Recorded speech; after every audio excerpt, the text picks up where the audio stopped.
Sejumlah warga binaan di Lembaga Permasyarakatan Kelas 2A, Loksmawi, dilatih keterampilan membuat tas bordir Aceh. Hal itu dilakukan guna agar ketika mereka keluar bisa berkreasi dan membuka usaha secara mandiri.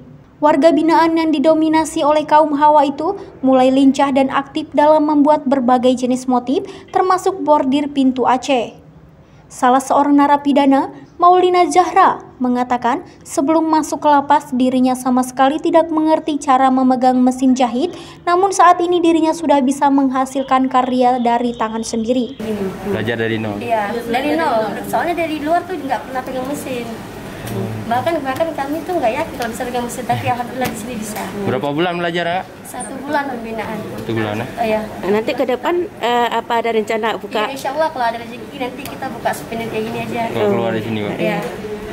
Sementara itu, Rosmawati selaku penanggung jawab dari lapas yang mengajarkan bordir tersebut mengaku narapidana yang sudah ada keputusan sidang langsung dibina dan kebanyakan setelah 1 bulan diajarkan, warga binaan tersebut langsung bisa menjahit dan membentuk berbagai motif.